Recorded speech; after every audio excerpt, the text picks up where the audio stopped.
Olá e sejam bem-vindos a mais um episódio do podcast Senta que lá vem história. Vamos falar um pouco de como estava o Brasil lá no século XX. Bom, primeiro tinha os operários. Com a Revolução Industrial, eles é que sustentavam as fábricas que faziam o país girar. Tinha gente da Alemanha, Inglaterra, Japão e muito mais que via as propagandas sobre o quão era incrível trabalhar aqui. Mas é óbvio que era só uma mentirada, porque as promessas de uma vida nova aqui eram cobertas de açúcar e suas condições eram péssimas. Eram mais de 10 horas por dia, incluindo mulheres e crianças, sem falar dos acidentes nas fábricas e os salários desiguais. As mulheres que faziam o mesmo trabalho que os homens ainda ganhavam menos, que nem hoje em dia, né? Para piorar essa situação, veio um cara, o Herbert Spencer, que chegou dizendo: a raça superior controla as outras. Aí ele apontou para o Brasil e disse: tá vendo? Lá? Hahaha. Os negros eles são inferiores, o Brasil é um país miscigenado. Hahaha. E veio a eugenia, uma ideia maluca que queria esbranquiçar o Brasil, dizendo que as pessoas negras elas eram inferiores. E então, o governo teve a ideia de querer realmente esbranquiçar o Brasil, atraindo mais pessoal do lado de fora e querendo desmotivar o pessoal daqui de dentro, que era miscigenado. Mas o pessoal acreditava ainda, porque era sociologia, era uma coisa novíssima para o pessoal de lá. Mas e aí, o que teve mais? É com você, Mirella? Bom, gente, o movimento operário teve forte influência de uma ideia chamada de anarquismo. Ela foi introduzida aqui no Brasil através dos italianos que migraram para o nosso país e que trabalhavam nas lavouras de café, reivindicando os direitos trabalhistas após a abolição da escravidão e sua consequente crise.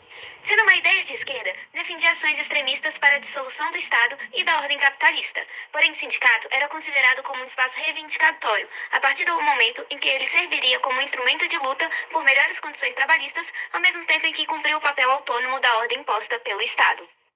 Isso mesmo, Mi. Mas além da influência do anarquismo, o movimento teve outras causas, como o desejo de melhoria nas condições de trabalho, originado da insatisfação com as jornadas exaustivas, a falta de regulamentações e a falta de direitos trabalhistas. Por isso, os seus objetivos eram melhores condições de trabalho, redução da jornada e participação política dos operários, além da busca por uma transformação social. Isso, Mari, mas o Estado ele estava inclinado a favor do empresariado, então ele punia quem ia contra a ordem vigente. Em 1907 foi aprovada a Lei Adolfo Gordo, que entre outras medidas permitia a deportação de imigrantes envolvidos com o movimento operário. E em 1927 foi aprovada a Lei Celerada, que permitiu ao governo de Washington Luiz fechar qualquer entidade que apoiasse greves, como sindicatos e associações operárias. Mas mesmo com tamanhas intimidações do governo federal, a luta do operariado no Brasil foi ganhando força. E em 1906 foi iniciado o primeiro Congresso Operário, que foi uma iniciativa no sentido de criar bases para a fundação da Confederação Operária Brasileira, que contou com vários sindicatos de diversas partes do país, mas principalmente dos estados do Rio de Janeiro e São Paulo. Essa confederação ela unificou a luta pela causa trabalhadora no Brasil. É verdade, Malu. E também teve a greve geral, não é, Gi? Como ela aconteceu mesmo? Greve Geral de 1917, que foi a de maior destaque para o movimento operário. Seu epicentro foi na cidade de São Paulo e começou em duas fábricas têxteis conhecidas como Cotonifício Rodolfo Crespi, no bairro da Moca, e logo se espalhou por outras regiões do país. Tal mobilização foi feita tendo em vista que os operários de diversos setores industriais estavam insatisfeitos com a estagnação dos salários, a falta de regulamentação das jornadas laborais exaustivas, que ultrapassavam 10 horas, o desrespeito aos direitos básicos dos trabalhadores, as péssimas condições de trabalho nas fábricas, já que os acidentes eram constantes e o lugar era insalubre, e com o trabalho infantil, exigindo, portanto, a sua abolição. A liderança do movimento foi influenciada por figuras anarquistas, como o militante italiano Arturo Labriola.